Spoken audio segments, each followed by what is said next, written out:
6 p.m. Pakistan Standard Time. Assalamu alaikum.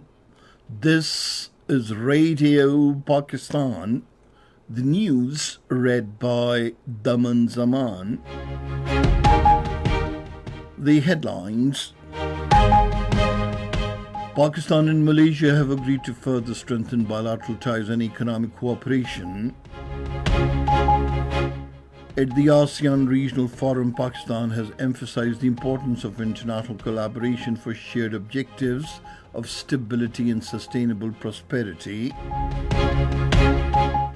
World-leading Chinese companies have evinced keen interest to undertake new projects in Pakistan under the Phase 2 of CPAC. The Australian High Commissioner in Pakistan has assured to extend support in climate-resilient projects and increase bilateral trade. The Palestinian president has demanded emergency meeting of the United Nations Security Council to discuss the brutal massacre carried out by Israeli forces in Gaza yesterday. In the ICC T20 World Cup 2024, Pakistan will take on India at New York today. And now the news in detail. Pakistan and Malaysia have emphasized the need to further strengthen bilateral ties and economic cooperation. The Deputy Prime Minister Muhammad Isagdar, during his meeting with the Foreign Minister of Malaysia, Datu Seri Usama Haji Mohammed bin Haji Hassan in Istanbul, Turkey, discussed bilateral cooperation in areas of mutual interest.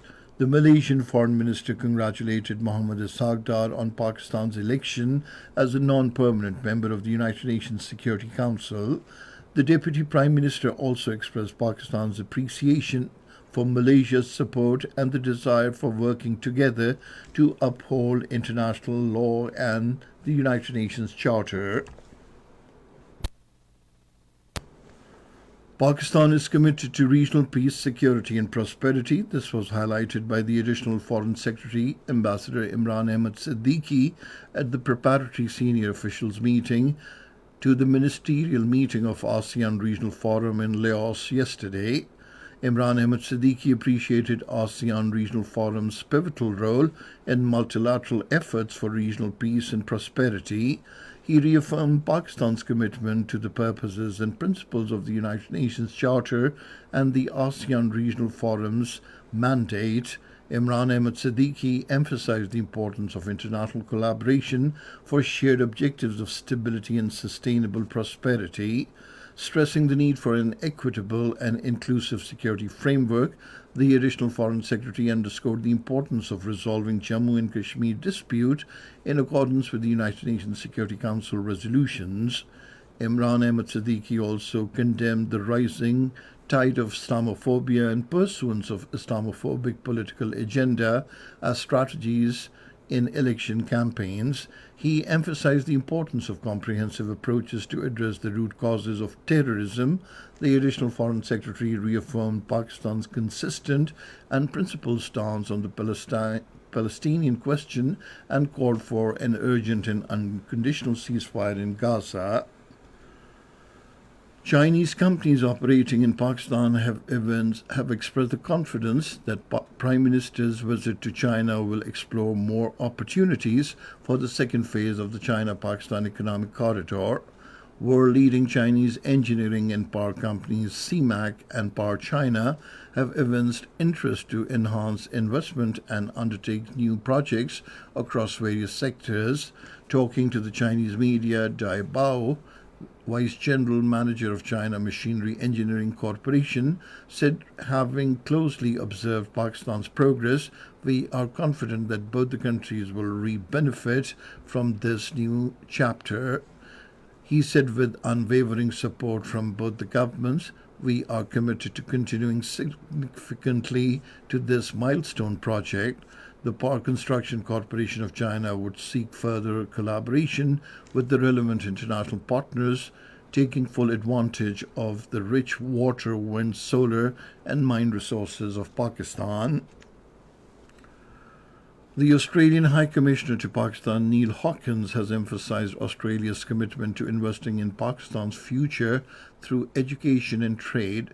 In an exclusive interview with the Associated Press of Pakistan, he said, by investing in the young people who study in Australia, we hope they will return with valuable skills to contribute to Pakistan's future. He highlighted the sustained efforts to offer scholarships focusing on women in executive leadership, climate change, and agriculture. The Australian High Commissioner said the environmental focus, particularly on water and agriculture, remains a critical aspect of their support. The government has established departments in all the provinces to speed up mining of mineral reserves in the country. The mineral sector is one of the priority sectors of the Special Investment Facilitation Council, and collaborations are being made with local and foreign investors for its promotion. Mining in Chari district has been accelerated since out-of-court settlement with Barrick Gold. It is a $4 billion project in which Pakistan will contribute $2 billion. $1 billion mining fund has also been established jointly by Pakistan and Kuwait under the Special Investment Facilitation Council. Sessions of the Senate and the National Assembly will be held separately at the Parliament House in Islamabad tomorrow. Both the houses will resume their proceedings at 5 in the evening. This is Radio Pakistan. Saudi Arabia has cleared hundreds of thousands of unregistered pilgrims from Mecca ahead of the Hajj days to ensure crowd management. The Hajj, which begins on Friday, involves a series of rituals. More than 1.3 million registered pilgrims have so far arrived in Saudi Arabia for the Hajj. The All Parties Hurriyat Conference has said illegal arrests, crackdowns attaching properties, terminating Kashmiri employees, and other brutalities by the Indian forces personnel cannot suppress Kashmiri's resolve for freedom, according to Kashmir Media Service APHC spokesman Advocate Abdul Rashid Minhas. In a statement issued in Srinagar, strongly denounced the surge in the Indian atrocities, including attaching properties and terminating Kashmiri employees from government services in the Indian illegally occupied Jammu and Kashmir. Palestinian President Mahmoud Abbas has demanded convening of an emergency session of the United Nations Security Council to discuss a massacre committed by Israeli forces in the Nuseirat refugee camp in the central Gaza Strip yesterday. The martyrdom toll of Palestinians in the Israeli massacres at Nuseirat refugee camp in Gaza has risen to 283. Over 37,000 Palestinians have so far been martyred in the Israeli aggression in Gaza since October 7 last year. Turkey has criticized Israel's massacre in Nuseirat refugee camp of Gaza. In a statement, the Foreign Ministry said Israel has added a new one to the list of war crimes it has committed in Gaza.